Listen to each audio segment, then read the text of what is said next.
The way I see street photography is by capturing the cityscape. I go in with an open mind and see what it gives me. Some places are full of stories that are waiting to be told. Some places are less interesting. I try to portray them as they are based on how I feel. My gut feeling is subjective.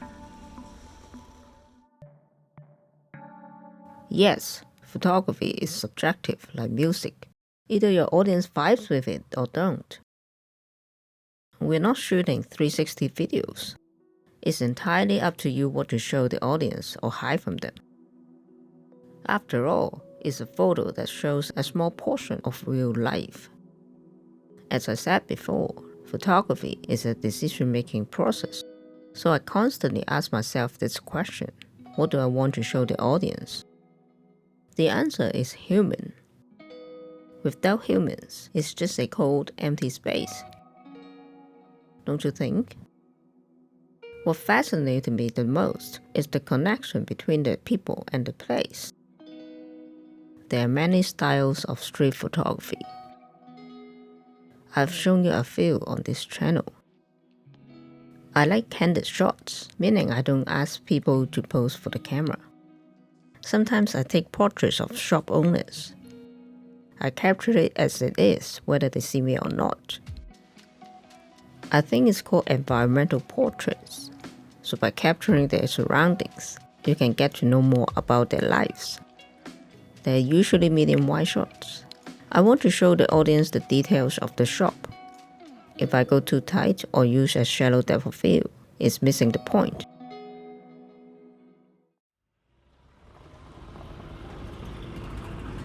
In Hong Kong, there are so many tiny shops like this, with limited space.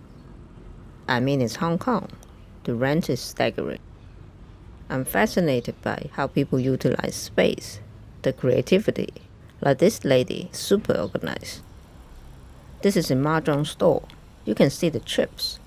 The owner was reading a magazine, but I don't know why they held the magazine straight up.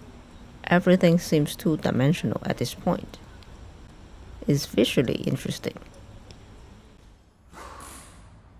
The name of the shop is called Sunshine Car Batteries. I picked up on that and took the picture.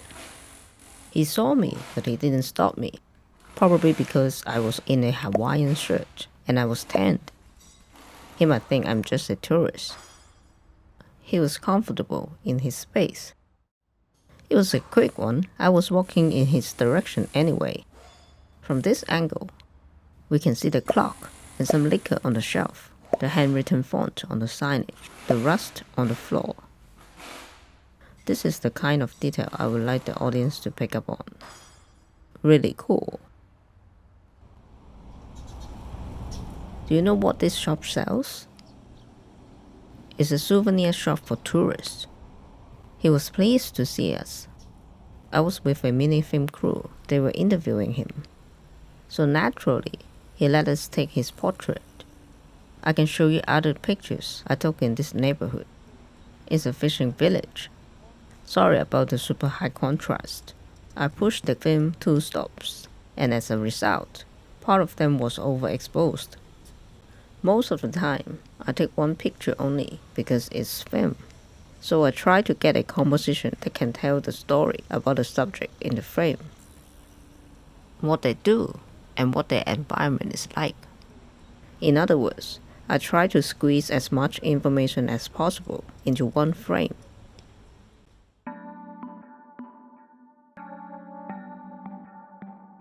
The green paint is commonly used in street stores and old buildings. So I looked it up online. A SCMP article suggests there are 2 possible reasons. 1, it was cheap. 2, leftovers from World War II, the color of camouflage. Our trams and ferries are also covered in green. In fact, in 2021, Pantone officially named this color as Hong Kong Tram Green. It's part of the culture. As a photographer, be genuinely interested in the tradition. If you pick up on anything intriguing, make a photo series to tell the story. Do it because you care, not for the sake of, Instagram. So do you see little shops like this in your neighborhood? Would you consider taking portraits of them? Let me know in the comments. If you enjoyed this, please take a second to hit the subscribe button so that I can share this message with more people. Thank you for watching. Have a good day.